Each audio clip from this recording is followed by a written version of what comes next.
Welcome back to the podcast.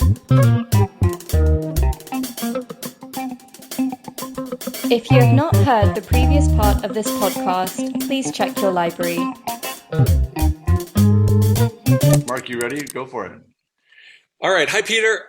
Okay, so my name's Mark Hoge. I'm feeling a little vulnerable, a little sad. It's also just a delight to sit down and see you all and realize, wow, we get to talk about the significance of role-playing games and the opportunity of role-playing games. But yeah, dear friend of mine passed away, and I was just at his memorial. I came home immediately afterwards and logged in. So he's this big-hearted, amazingly loving man that back some years ago I hosted a barefoot boogie every week where it was a barefoot dance, and I did that for a number of years. And Michael was just this fearless, no shyness. He just would welcome everybody, dance with everybody, and just super playful and heartful. So it was lovely to see a lot of people who I used to dance with and recognize that I've gotten a little out of touch, and it's been a while since I've danced with them, and just saying goodbye to Michael and wondering about the rest of the circle of friends who most of them are in their 50s, 60s, 70s.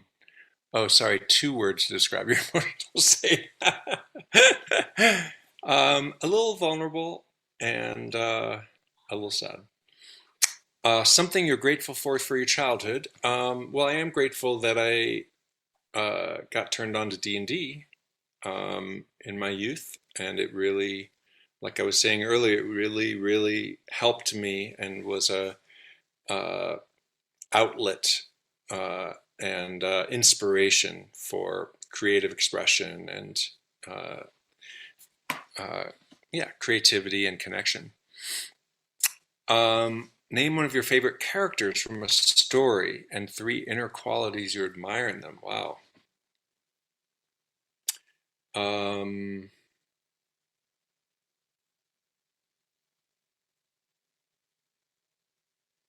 Well, I'll say Samwise Gamgee from Lord of the Rings. Loyalty and just perseverance, such a devotion, pure heart, and yeah, devotion and loyalty to friend and to the mission, so to speak. There we go. Nice, thank you. I love this question because it really says so much. Peter, will you go for a check-in with us? Sure. I'm Peter Jung. Emotional state, whatever the emotional state is when you just drop $200 on D&D books. That's a very unique emotional state, and probably encapsulates multiple emotions at the same time. So I'm just going to say I just dropped $200 on D&D books, and I'm very, very, very fine with that. Something I'm grateful for my childhood. Having a D&D group. Just kind of, the place I dropped $200 on for the books was my childhood DM's game store that he just opened. So I wanted to, go spend a lot of money there. So, and then it's funny you should be mentioning Sam, because I actually have Boromir. He is heroic. He expresses kindness, even in the face of everything. And even though he is corrupted by the ring, because he is human, and that is the fate of man. He he eventually comes out of it and, is able to resist it or at least come to terms with it at the very end of things. And that whole kind of thing is Boromir's path is just beautiful. Lovely. Well, great. Maybe we'll have you continue, Peter, and just tell us a little bit about your experience or experiences as a teacher gamer, or are you more of an RPG trainer? Where's your? I wear a million hats. So I'm actually kind of a big applied RPG guy. So I've been in the applied RPG scene for about 7 or 8 years. That includes school groups, therapeutic groups, social skills groups, theater groups, subject matter groups, foster care groups. And so I have been just all over the place, using RPGs in a really applied sense. I work for a crisis mental health agency during the day. And my main kind of focus is I run autism social skills groups, but I've done a lot of work also kind of in developing and helping test, I think it was called Deep Blue, which was a Foundry 10 produced marine biology RPG. And so that was pretty cool. And I'm also the curriculum writer for a video game called Ava that is used for teaching social emotional learning skills to autistic kids in either a classroom or a therapeutic context. So I'm writing their curriculum, and I also released a free RPG that I developed myself, where based on where the kids create the space pirate character, but it is autistic and it's meant to be played by autistic kids. And part of the character creation involves their coping mechanisms and their triggers.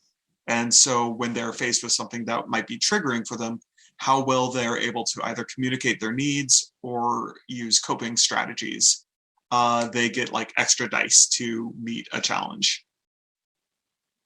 So there's kind of a cool mechanical thing where it's like, hey, if you remember to, put on your noise canceling headphones at this super busy market, you get an extra dice to be able to interrogate this greedy merchant or whatever. Okay. Coping strategies. So it awards coping strategies, so to speak. That's very cool. I like it. Wow. So Peter, where can I find your game? Let me find it. Because I do some work at Temple Grandin School in Boulder, Colorado, and that's primarily for people on the spectrum. And I know one of the teachers in there leads role-playing games, so I'd love to connect them with this and check it out. Make sure that this is the right thing. Here we go. What city are you in? Tacoma. Maryland. No. Yeah, it's by Seattle. Yo. So like Washington. SeaTac. Cool. Yeah. So I just want to go through. So already Aaron and I shared, and his character that he brought up was Spider Jerusalem, and I'll let him describe that a little bit. And mine was Matt Cawthon from the Wheel of Time, and we've heard you guys, Samwise Gamgee and Boromir. I'd love for everybody. Oh, go ahead. No, if shaving my head were not just a process of absolute pain, I would have cosplayed Spider a couple of years ago, because he is my hero. I did it for Comic-Con and a LARP, and someone took a picture and sent it to Warren Ellis, and he posted it on his Twitter feed, like, sorry, this is my fault. And there was a picture of me as Spider Jerusalem at Comic-Con. Were you the one that was handing out drugs? Oh man, No, maybe I should have been. Yeah, No. there was a Spider Jerusalem who, whenever you took a picture with him, he would give you drugs, which were Tic Tacs. Oh yeah, no, that wasn't me. I have pictures, but whatever. Yeah, this was many years ago. Back when Comic-Con was in person. But yeah, I shaved my head to be Spider Jerusalem for a LARP, and then I did it again to cosplay at Comic-Con. Awesome. Nice. So my question for everybody, just to go with this, is that I feel like there's flaws in all these characters, or as Peter said, there's this human aspect, and I was wondering if you could speak to that as we attempt to work with kids or people in general around learning, around cognitive development. How do RPGs help or shine light on, not just for the science, but for the individual, that sense of it's okay to be flawed? And how do heroes help us with that, like the ones we mentioned, but also, and you could talk to that, but also as we create characters, because I find a lot of times that kids, they want to create really strong people. They don't tend to build flawed characters until they played for a while, but that's not always the case. Anybody want to jump in on that? Well, just as in a small way, I find when I'm working with kids in my LARP, yes, they don't necessarily want to focus on flaws, even though in our game system there is certain advantages you can get if you take flaws like phobias and things like that. Frail body, heavy body, but I think what is most intriguing to me is that they get to interact with me playing the NPCs who have flaws, and through that be encountering some level of humility, humbleness, vulnerability, and it brings out their generosity. So even if they're playing the barbarian warrior who's really rough and tough, it invites their heart and generosity to be dealing with NPCs that have vulnerabilities and frailties and needs. And so they learn about it in that way.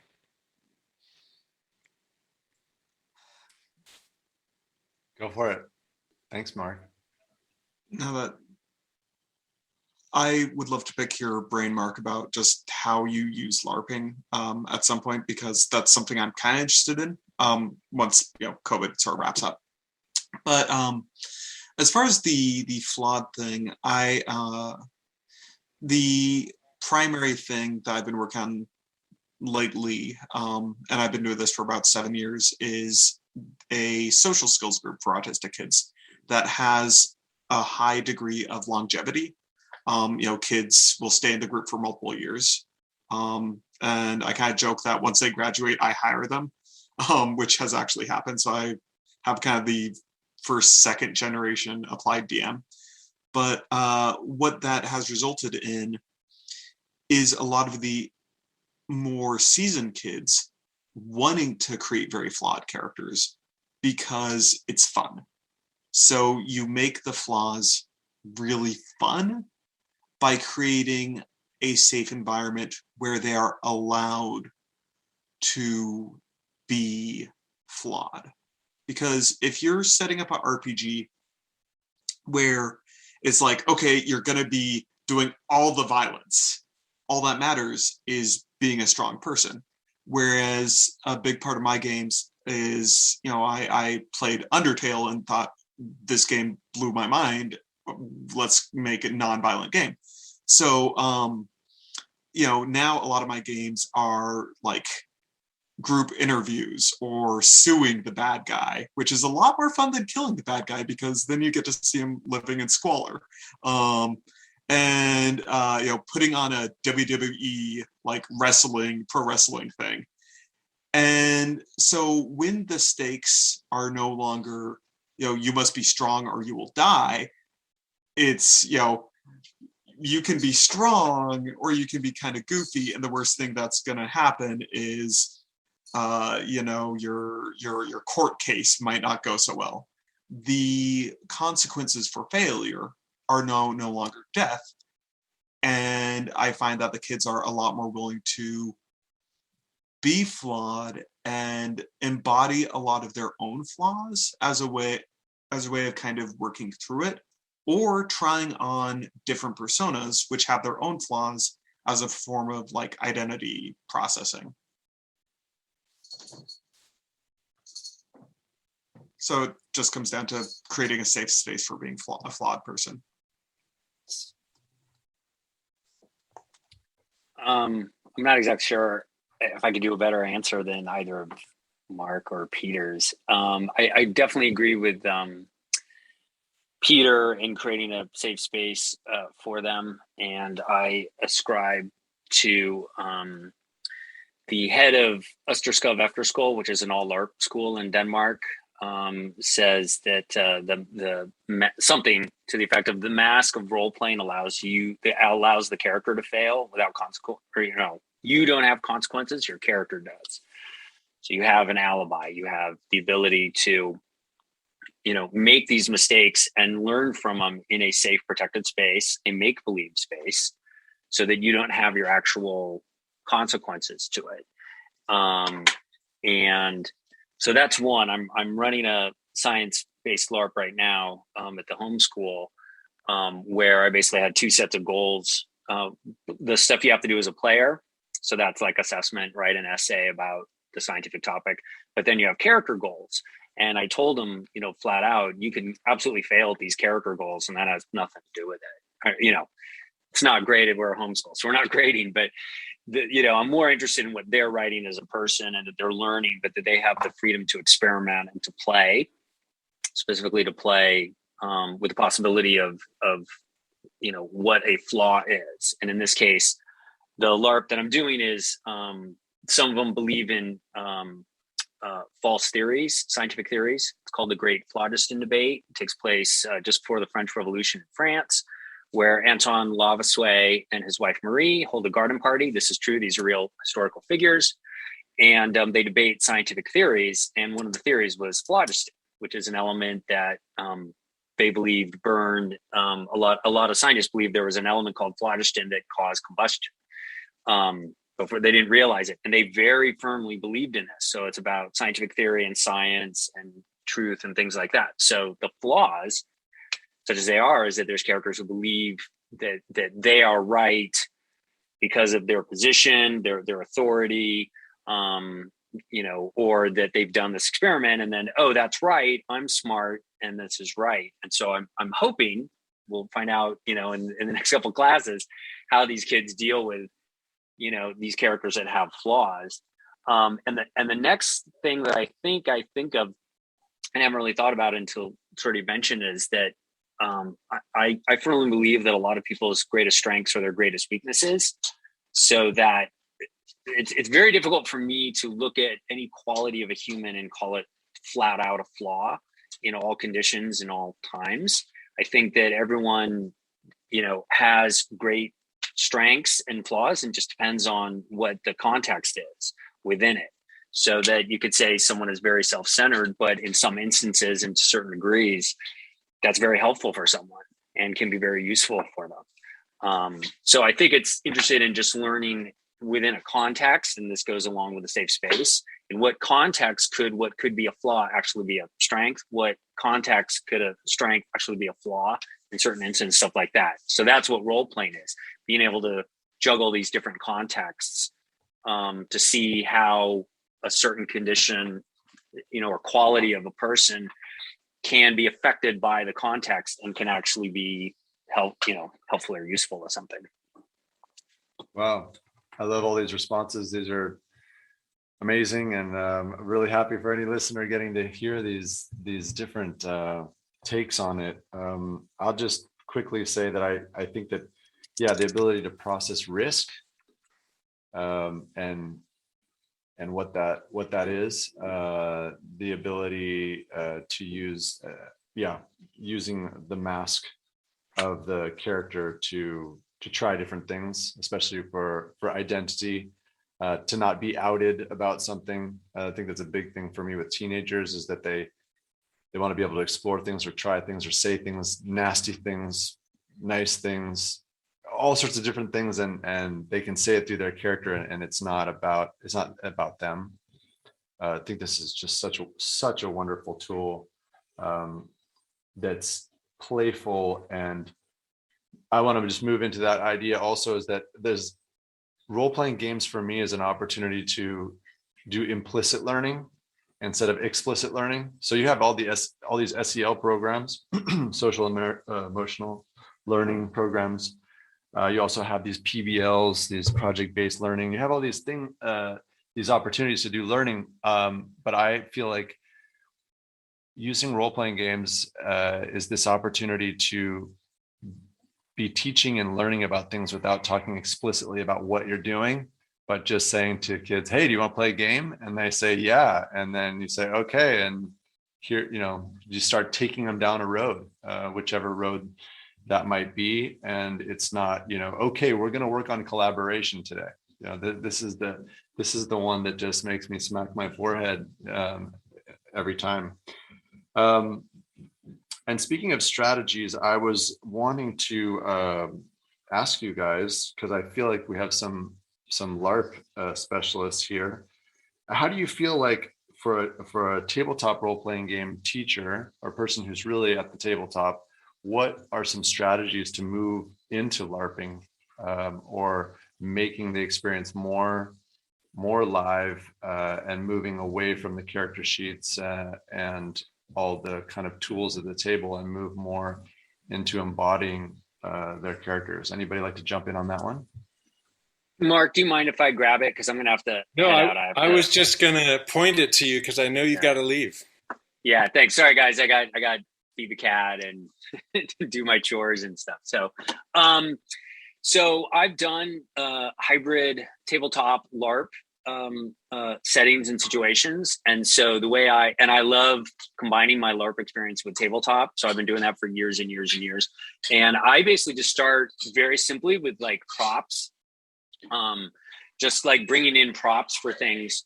So if there's a map and here's the map of the village, or, give them try and print out, on a scroll, a map, or, so all you have is the tactile moment of it.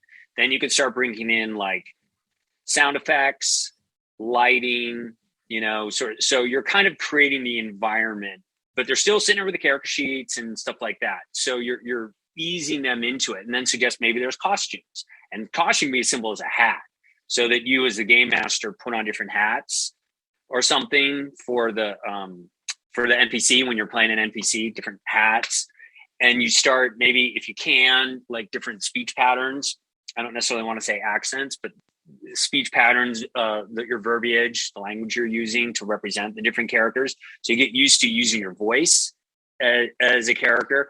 And so, which a lot of game masters are doing already.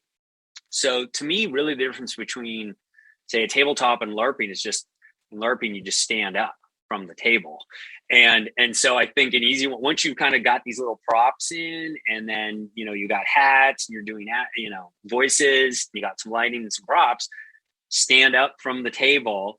And then you could just kind of sort of role play one scene, maybe just one scene, maybe just a bargaining, you're at the merchant, you're trying to sell the loot that you got, and you need some healing potions or something, and so take the dice, just put it aside to it, and you can role play it out. If you feel that for some of the kids who are shy on that, you have the system there to cushion them. So if they feel very uncomfortable with actually talking to a person and representing their stuff, and like, I don't really want to talk to them, or you're finding that, then we can always just go to the dice, right? We can always just say, okay, just roll your bargain scale or whatever, and we'll see what happens. But I think it's an easing in of LARP techniques of props, music, lighting, costuming, and then you start role playing the characters a little bit more and encouraging them to do more. And I found that another way early in games that I played was that a GM who really encouraged role playing, talking and acting in the character, would say, if you can role play this on me, you have a much better chance of success. If you just want to roll it, you can, but then we just kind of go by the rules. So the encouragement is, if you can actually talk to the person, you get, let's say, a bonus, or you'll succeed automatically or something like that. So you kind of, not that you could still roll the dice, you still might succeed, but your chance of success increases once the dice are on the side, if that makes sense. So you're just kind of getting the dice out of it. But other than that, what a role-playing game, I think, is the same. Nice. Hope that helps. But that totally helps. I mean, that's, again, there might be people tuning in and listening to this. And I always try to think in that perspective is, you know, there are people who want to jump into this and they're like, how do I do it? And some people are more, you know, they'll just jump in and go for it and improvise. And there's other people who really won't take the steps until they have all the strategies and tools. So anything that we share, obviously, is part of the wealth and acquiring of knowledge that we're passing on here. So really appreciate it. Yeah. Aaron, and you got to go. Yeah. Yeah. So I was just going to say, thanks so much. This was awesome. Zach, for doing this. Thank you so much and having me in the group, and hopefully there'll be more. Yeah. I thought this was great. And Mark and Peter, it was great seeing you. Mark, actually, at least face to face, if not flesh and flesh. So something. So say, give a hi to Aaron for me. And can I ask I will. Can I ask you, Aaron, before you leave, one of the things that one of the formal things I wanted to ask people was, you know, there's this concept of the teacher gamer revolution. I don't know how you guys feel about that. I've been really trying to, again, bring this more into the schools, as we talked about, not just after schools programs, not just camps. And I was just wondering from everybody, you know, is there anything that we could, I don't know how you feel about that, but I'm actually kind of looking for pledges if you want to make them. And one of the ones that I want to tell you guys, I'm wondering if you feel that this experience is valuable, if I pledged to put on a chat like this once a month, you know, I don't know what it is, the first Sunday of every month or whatever, is that the kind of thing that you might come to? Just meeting teacher gamers online once a month or once every 2 months? What are your thoughts about that? Because this is a kind of pledge that I personally want to make, and I'm wondering and before you go, Aaron, if you have a pledge. Yeah, I was going to answer, and then yeah, I'd love to meet and chat. I was hoping to ask a question on the class after run Monday on how I can, if you guys can help me give an idea on how I can run an experiment without lab for all these science. What I'm trying to do in the lesson is whatever. I won't go over it because I got to run, but I would love to have an opportunity that we could just bounce ideas off and best practices and what worked, what didn't work. Right. I'd love to tell you guys like LARPs that failed and why I failed and how and why. So Awesome. If you're not making mistakes I made. So yes. And to make a short answer long, very long, yes, I'd be very interested in a monthly or bi-monthly meeting of teacher gamers. Nice. So yes, cool. I would. Thank you guys. I'm off. Have a great rest of weekend, and guys keep chatting. It's good to see you all. And game on. See you guys. Thanks, Aaron. Bye. Thanks, Aaron. Bye. Bye.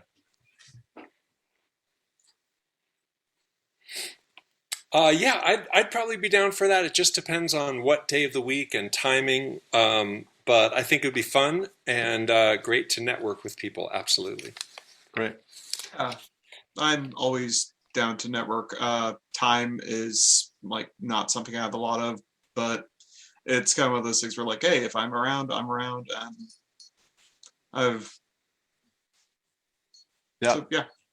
Yeah, for me, it's more, it's also just like if it's valuable, I don't want to create something. I mean, you guys have probably experienced that where you try to generate something in the community, and if people find it's valuable, it's like they'll come, they'll do it. And especially if it's at a good time, versus, yeah, okay, maybe I would sort of do that. And then, it's, here or there, something happens. It's interesting how what kind of zeitgeist. I don't know if there's a zeitgeist in this. And if you guys wouldn't mind giving me your impressions of this concept of a teacher gamer revolution. I mean, I don't know what else to call it. And that's kind of where I went with it. And I put it on 100, and it became shortlisted as, one of the 300, most important global innovations for education.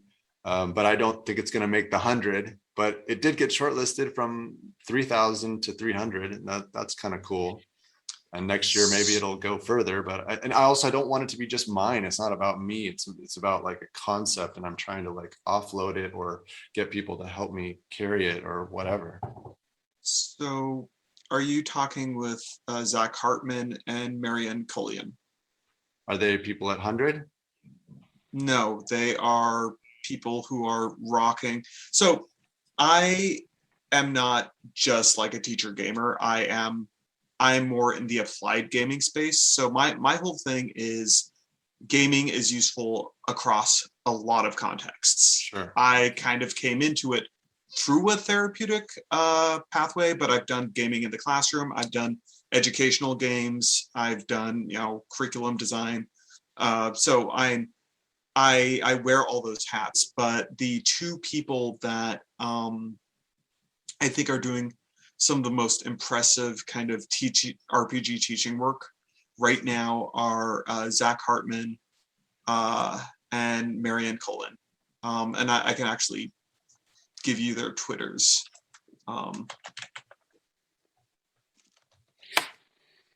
Awesome. And Marianne is just, she's fantastic. She's actually got a 60 something girls playing D&D. Wow. Yeah, she is. That's awesome. And on top of this, she's working on her doctorate in educational gaming. Nice. Yeah. Marianne. How do you spell her last name? Cullion. I'm always misspelling it, but let me see if she has it. She does not have it publicly, but let's see if it's on her website. What's cooking? Cullinan.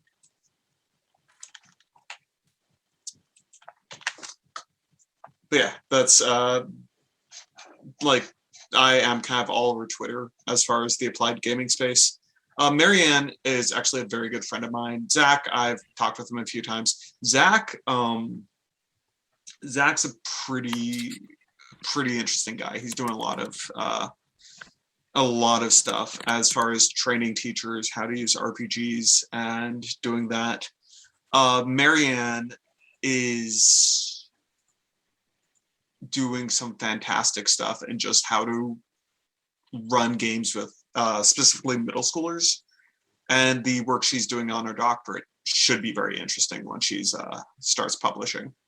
But the fact that she's working on her doctorate and teaching full-time and raising 3 kids and raising like 6 cats, for which are kittens, I don't think she ever sleeps. When you have the energy, go for it, right? Yeah, no, but yeah, I cannot, you want to talk about a teacher gamer revolution. Those two people are big on it. And definitely Marianne and I have had long conversations about where kind of the educational thing is going, because she's really interested in kind of the education side of things, and really starting to ask some questions around what are the benefits of running games in schools, because my intuition is that the subject matter stuff is kind of shaky. But that, at least that was my experience with the Deep Blue RPG, because I don't think, like, as far as teaching marine biology, it's a very kind of experiential thing. Like, oh, you see this sort of octopus. Well, now the kids know that there's this type of octopus. but it's not as dense a thing as, perhaps, direct instruction about the thing. However, as far as building interest in the subject, by the end of it, all the kids were really interested in marine biology. So I think there is that value. I think there is tremendous social benefit, just as far as building community. But that's the direction Marianne's going. My current direction is looking more towards community-based gaming, like gaming at homeless shelters, gaming at youth, queer youth centers, looking at specifically at-risk youth populations. So that's kind of what's really interesting me right now. But highly recommend you talk with those two people. Great, thank you for that. I definitely would love your introduction if you want to make one. And are you on Twitter? I am on Twitter. I'm under at TeacherGamerZ. Oh yeah, I think we're following each other. I'm Roll for Kindness. Okay. Yeah, definitely. Yes, and yes. I want to really quickly.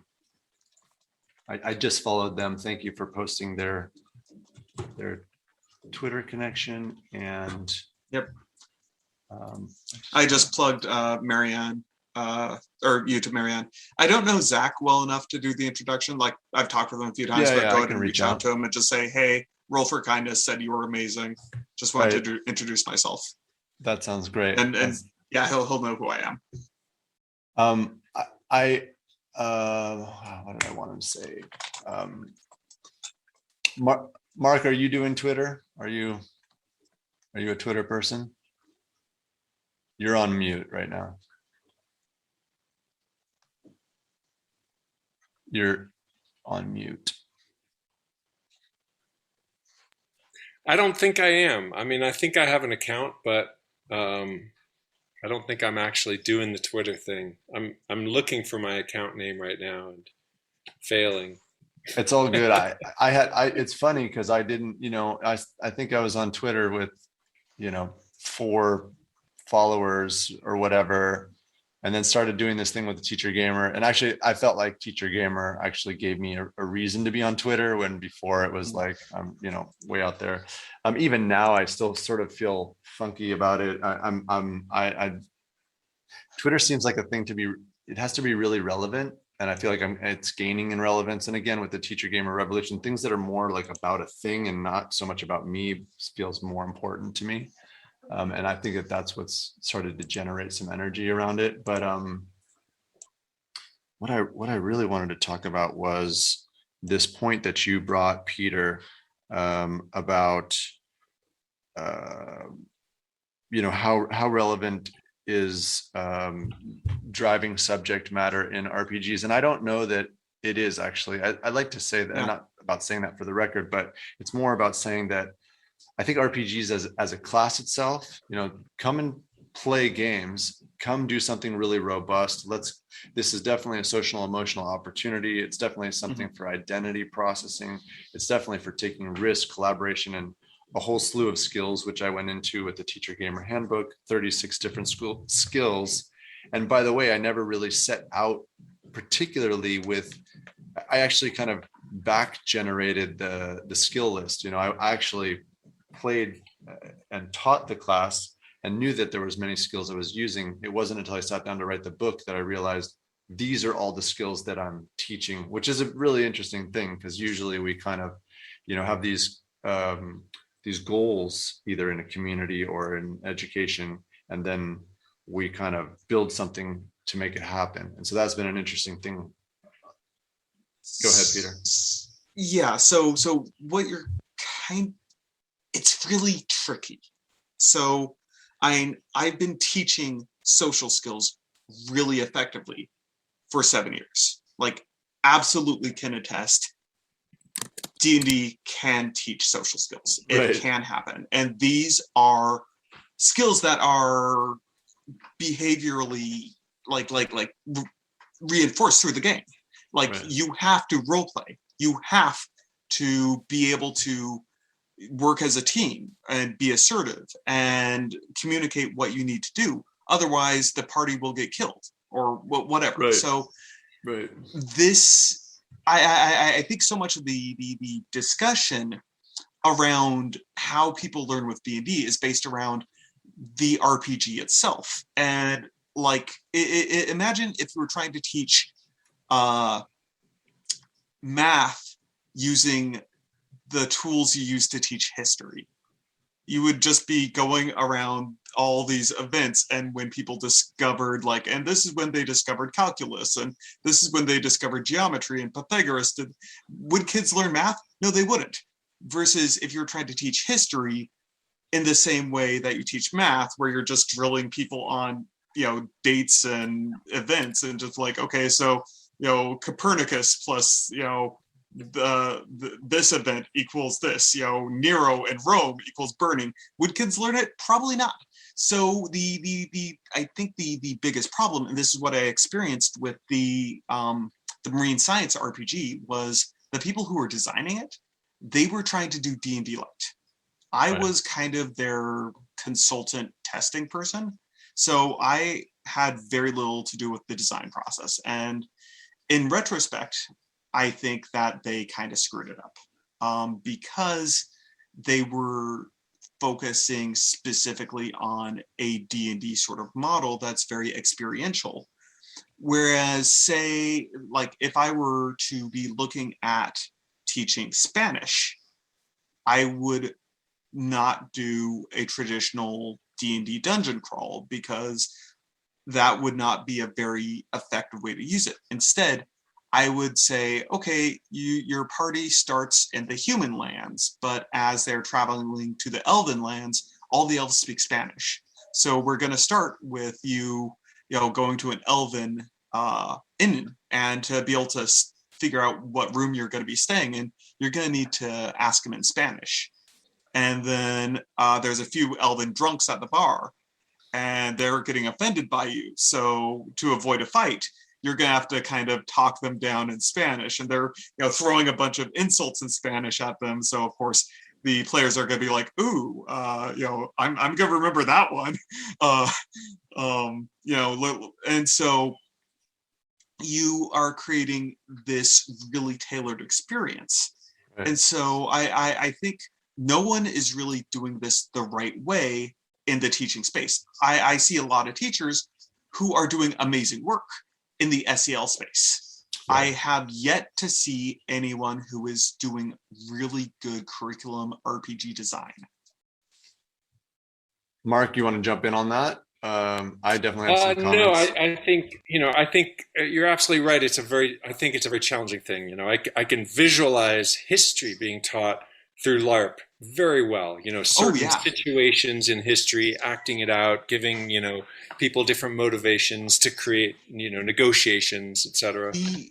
The one guy, actually, Marianne, taught mythology through LARP. Nice. She did a thing where they were all like the Greek gods. And that was actually how she started RPGs. So yeah, ask her about that.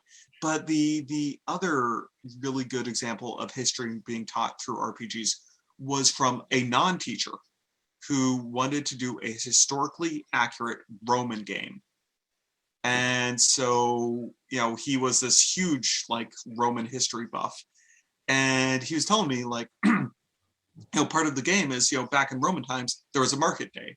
You couldn't just go to a store and buy something. You had to wait till market day when all the markets were open and go and buy something then. So, if it's a Tuesday and your character wants a sword, well, he's going to have to wait till Sunday because that's the market day. And he could spend all day looking for a blacksmith that might be willing to sell him one, but that's going to be an entire day of looking. And so I thought, like, that's a really interesting way to teach that concept. So, yeah, I think history could be really interesting. And I think there's enough precedent with it with sort of like mock UNs. The history teachers, they'll do like a mock UN around World War II and stuff like that. I think that's pretty much, historical LARPing anyways. Well, there's some other, I know that there's some science LARPing going on with, especially around sustainability and taking different roles, or having a community that's inundated with some kind of pollution, or another one is kind of going on another planet and kind of building sort of these biospheres where you could live, and then you'd have different responsibilities, and that become really science related. But again, I don't, depending upon how old the kids are. What I've found is having the RPGs as is its own class, and having the opportunity to work with kids socially, emotionally, but also through kind of maker space, using your hands, kinesthetics, foam sword battles, and kind of going between all these different things, and also using presentations and making big profiles or big biographies or biogeographies about the characters. It's just, you can fill a lot there. But what I have found is, as a subject teacher that teaches games and teaches a subject, that when I go back to my subject teaching, and I've already played games, this is one of the critical things for me about the Teacher Gamer Handbook and about the whole concept of being a teacher gamer that's not just teaching RPGs, is that the openness, and I think other teachers also have this experience who teach multiple subjects, like an art teacher who also teaches, I don't know, history or Spanish, or a PE teacher, or a theater teacher who also teaches, biology or history or whatever, that once they've played with the child in one context, when they go to the other context, they have multiple levels of relationship. And the key for me is that, and that same thing with co-teaching as well, is that once we've played together, then when we go back to actually subject, the students are much more ready to share with me their difficulties or what's challenging them, and that we can address that together, and if we've already been co-creating, co-developing, or looking at challenges, puzzles, and confusion or difficulties in the gaming realm, that when we go back into the regular world, they're much more, I'm looking for this word right now. Wow. Why do I keep thinking wherewithal? No, that they're much more ready to show up with and contribute in the class. And I think because there's so much failure that happens in role-playing games, that they're actually willing to say, hey, I just don't understand this, or I just don't get this literary device, or I don't understand why would Romeo do that, and say that, with the Capulets, or, they'll just come out with things where before that person might've been more introverted. They've already been going through all these experiences through the RPGs class where they've gone through so many things that they're ready to share, contribute, admit they don't understand something, show that they're confused, and kind of get on with it. Like, let's get on with I want to learn this stuff and I want to get through it. And that the sense of challenge and risk taking on a personal level, I find, goes up. I really want to do and get involved in some university programs that can actually measure this, because once that can be shown to be measurable or measured, that's fantastic. But that's a kind of more complex thing, right? That means that it's a subject teacher who's teaching RPGs and teaching a subject, and what happens between those things, positively or negatively. So I need to go because hot food just arrived, but reach out to Marianne. And I already said that you'll be reaching out, or that she should reach out to you. But super. I believe that is going to be a big part of what she's working on. Super. Anyways, it was an absolute pleasure to meet all of you, and I would love to pick your brains more about LARPing, because that is a space that I would like to get into eventually. Yeah, Peter, I put my contact info down there. I've been doing LARP with kids and teens for 30 years, so I'm happy to talk with you. Yeah, Awesome. Yeah, sure. All right. Thanks, Peter. Adios. Take care. Bye. Hey, Mark. Yes, Zach. So glad that we got to take this opportunity. This is really, really cool. And all to our friend Bonzi, right? Yes, good Bonzi. He's awesome. Good collaborator and connector. I love hearing that, they basically gave you your own class for role playing and gave you the freedom to do what you Yes. wanted with that, arts, writing, etc. That is perfect, and that makes a lot more sense in my mind. I wasn't sure. I thought maybe you were doing, science and math and this and that, but I know you are to certain degrees.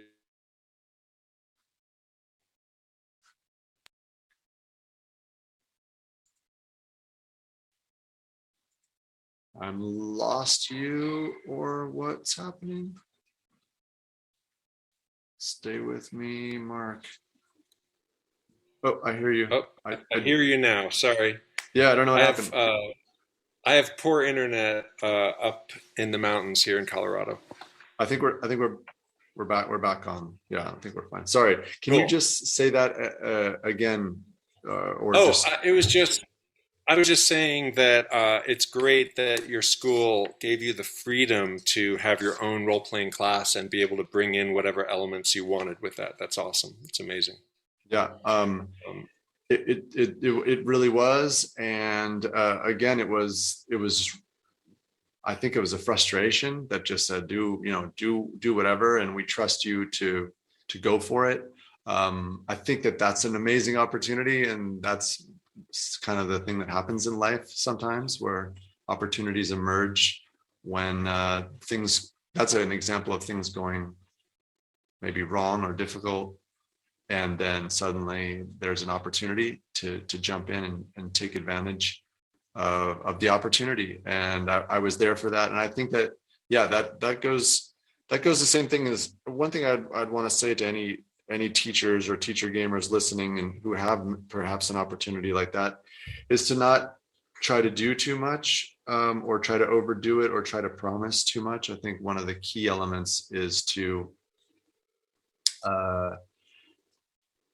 is to really set your goal to something possible. And one of the main things for me is to be able to say to kids, do you want to play a game? Do you want to go for this? Let's try. And yeah, let's play, and get them into the play space is so important. You still with me, Mark? I am. I turned my video off because my internet's acting up, and I Okay. think I'd have more bandwidth without the video. Okay. You're absolutely right. I think kids learn a lot if they can just relax into the play mode, play space. Yeah. And do you know the Sudbury School model? I've heard of it, but I feel like I would love to know more. Well, just Um, super briefly, Sudbury Valley School is a school where, and they have a lot of different schools around the world, I believe, where the kids are invited and encouraged to do what inspires them. So there are no set classes in that school unless the kids tell the teachers, "Hey, I really want to learn this." right. And so the main theme is, if you're really inspired by something, you're going to learn from it, even if it's just reading fantasy novels or playing D&D.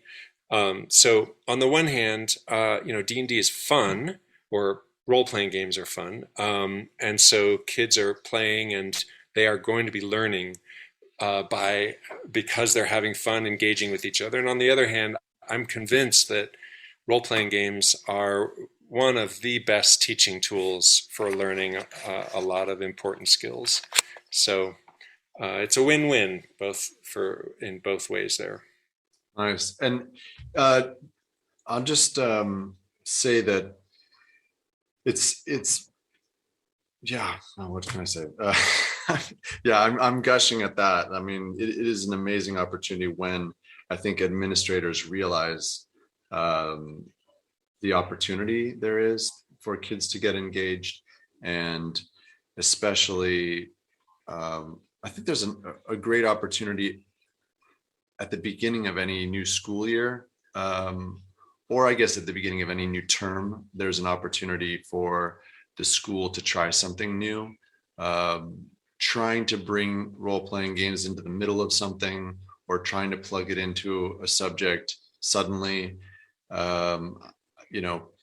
What is really nice is when it comes organized, and there's also a dedication. I think it's something that students can learn with a teacher. I know that happens sometimes, but having an actual guide of somebody who knows how to play them, and that also, again, puts into focus how important it is for people who have dedicated themselves to gaming and who have a background in it, but also who've dedicated themselves into a life of pedagogy or teaching and learning and understanding cognitive development and learning development. These are such, that kind of merge of the teacher and the gamer is such a special thing, but I think it's happening more and more. And just to go into a little bit more of your background, you're doing more kind of after school and camp, or are you able to do things in school as well? Mostly what Renaissance Adventures does is summer camps. That's been our big business. And I started Renaissance Adventures in 1995, but for 5 summers before that, I was experimenting with LARPing with kids while I was directing a creative arts camp on the East Coast for this nonprofit arts foundation. But summer camps are a big business. We do after-school programs. It's very rare that we do something in school. So mostly it's after school, holiday camps whenever schools are on holiday. So we are not in a curriculum of a school, but we've got a bunch of private schools that really appreciate our work. The kids love us, the families love us. We get rave reviews, so we've got a lot of kids who just come back over and over because they're getting so much out of it.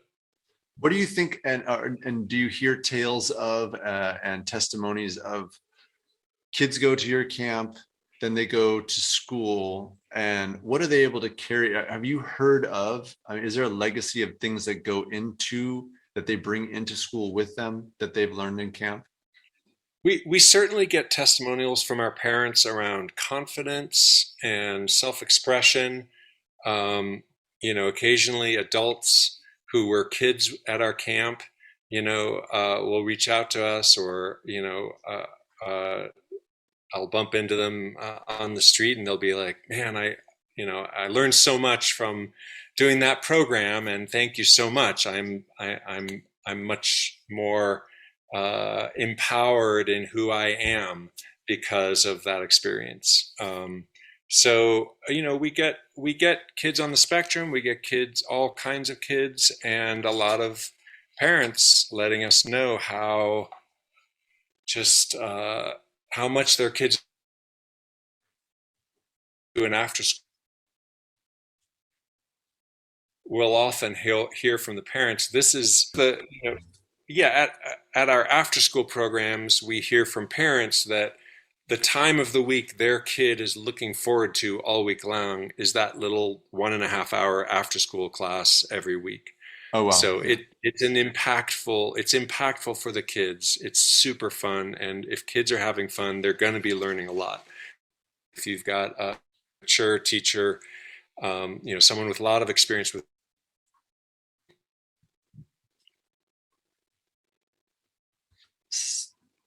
someone with a lot of experience, and then it cut off. A lot of experience with children leading that game. And I apologize. I hope it's not my internet, but it might be my internet. It might be my internet too. I've gotten a couple messages that it says it's unstable. I'm so glad that for the most part it has been stable. But yeah, it's internet's funny that way. Gosh, well, what can I say? I thank goodness for the internet that allows us to have this conversation, and at the same time, it definitely has its frustration elements. Yeah. But yeah. One thing about D&D, we do lead D&D programs as well. We had a school ask us to because they had so many kids into D&D, and it was a school that we were doing our Adventure Quest LARP at. And so for the last maybe 4 years, we do some D&D programs. And I don't think D&D 5th edition is really the optimal game system for a school environment with kids and non-gamers. And I think it can easily lend itself to a lot of complex rules and complexity, where really the focus should be on the story, on the narrative, on the character building, on the role playing, and the plot. So I'm all for a much simpler game system for a school environment. That's really interesting that you say that. So I don't do 5th edition. I do 3.5 edition. And how well versed are you on all the editions? Do you know I've them all? played all of them. I started with the box, edition 1 back in the late, mid 70s. So yeah, 3.5. I guess in my ideal perspective, something about 1/10 as complex as 3.5 would be optimal. But to each their own. You've got to play what inspires you, and I just want the kids to be focused on the narrative more than what prestige classes they're going to learn, and their powers and the dice rolls and stuff. So that's really interesting. So to give you some perspective, for me, I think when I played the most as a kid, I played the original box, then there was the intermediate, I think, right, and then there was the advanced, and then there was 2nd edition, and that's when we started getting the books that became the classic size books. Then 3rd edition came, and 4th edition was just awful, and then 5th edition, and something about the 5th edition was trying to take the best of the 3rd edition, and the 4th edition felt to me to be something like what's it called? What's that? There was I'm trying to come up with the name of this thing. Anyway, it doesn't matter. The main thing for me was that when I taught this, it was me setting out to figure out how will I teach this very complex game, but keep the narrative front and center. And actually, one of the methods I use is what I call book closed. It doesn't even matter, what subject it is, but just starting with the book closed and engaging with them into who their characters are. I mean, we pretty much start with a notebook and we write everything down, and I don't even introduce the books until at least the kind of 5th or 6th hour of character building. And the main thing for me about using 3.5 edition actually is that it is super complex.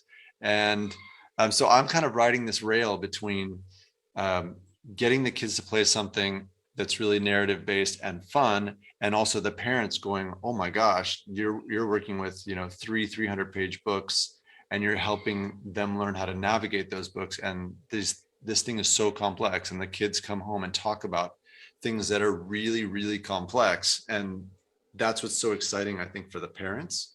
So again, I didn't necessarily set out to do it this way, but the 10-hour character build is something that, especially somebody who's never played before. And I tell the parents about the 10-hour character build. I tell the administration about the 10-hour character build, but I don't tell the kids about the 10-hour character build.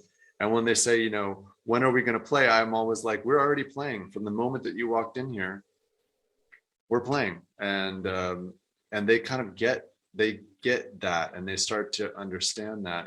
And the beauty of the complexity is, and we talk about that too, is, guys, if you go to play any role-playing game, you already have the tools to step into any situation, and there's going to be things that are a bit more complex than this, but for the most part, there's going to be things that are less complex than this.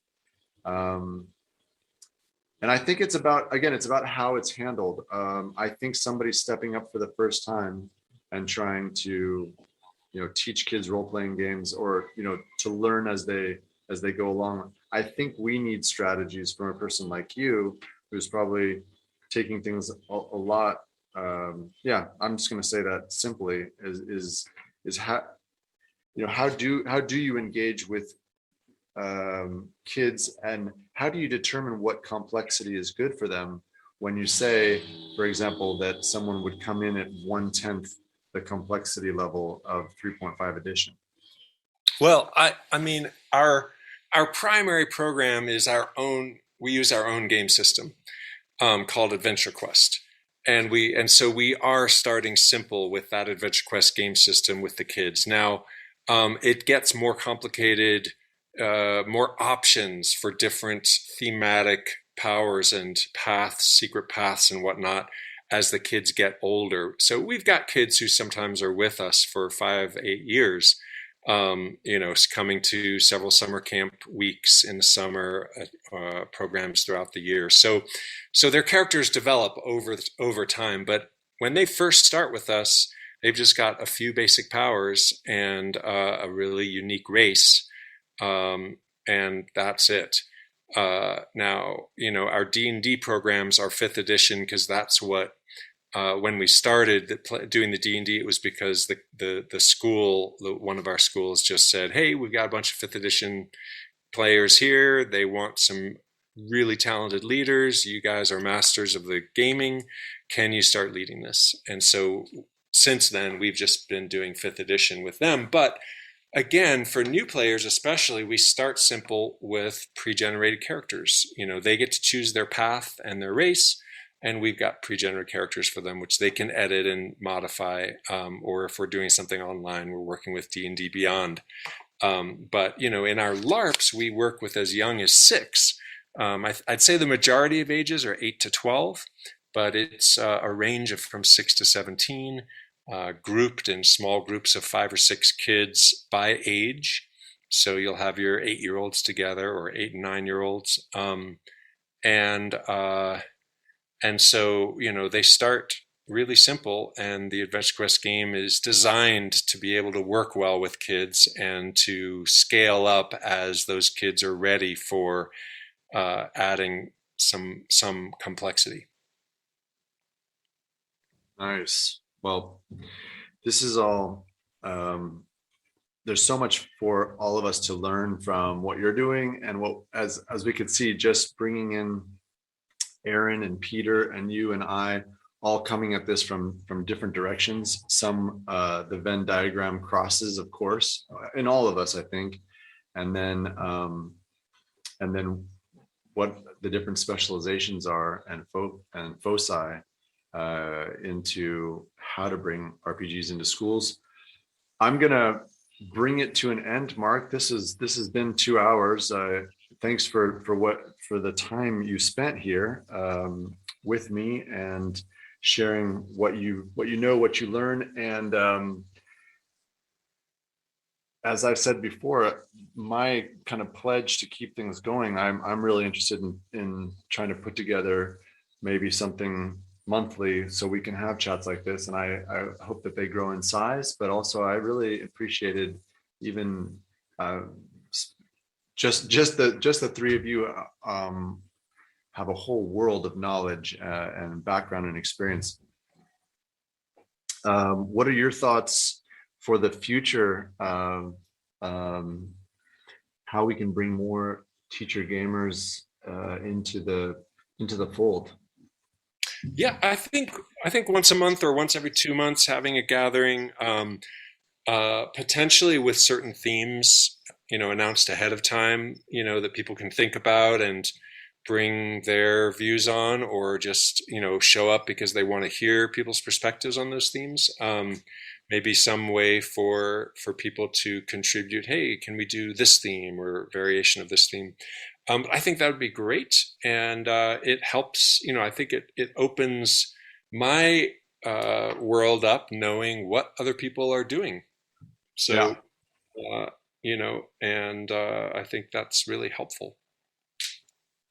Nice. And yeah, go ahead. I'm looking forward to watching the first half hour of this video, this recording. If you're gonna, wherever you're going to post it, if you're going to post it, because I'm curious what Aaron said before I got here, and you as well. Super. Well, thanks, Mark. Yeah, I will. I have this Teacher Gamer podcast that I'm putting together, I've been recording so many interviews over the last 3 years, and I'm finally going to be putting these up. And this one, where it will be, it'll definitely be YouTube. I'm thinking video wise, I just don't know how boring or amazing that'll look.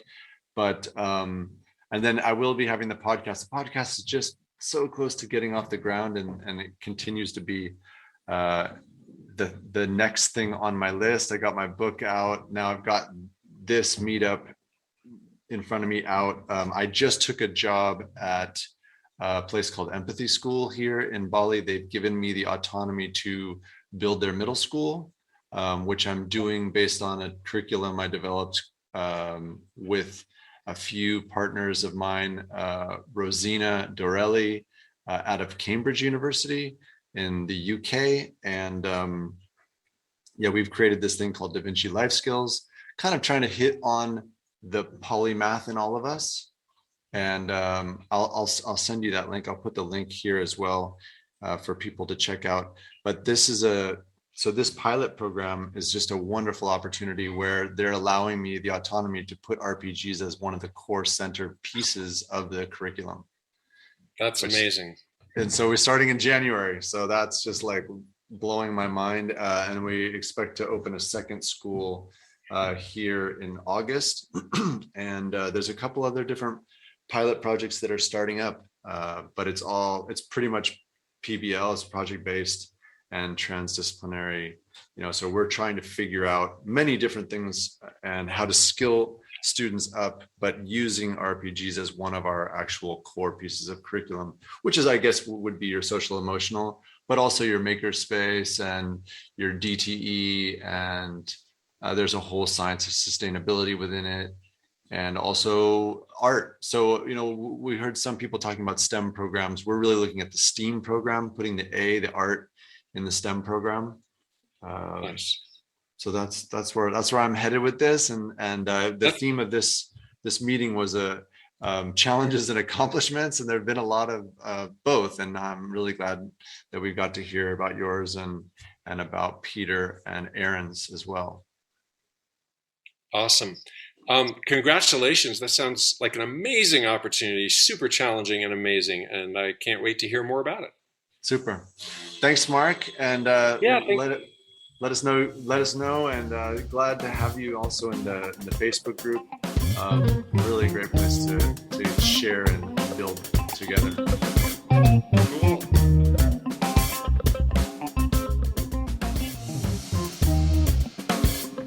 We hope you've enjoyed the Teacher Gamer podcast, a Wild Mind training production. Text and production copyright 2021 and 22 by Wild Mind Training for Teacher Gamer Revolution. All rights reserved.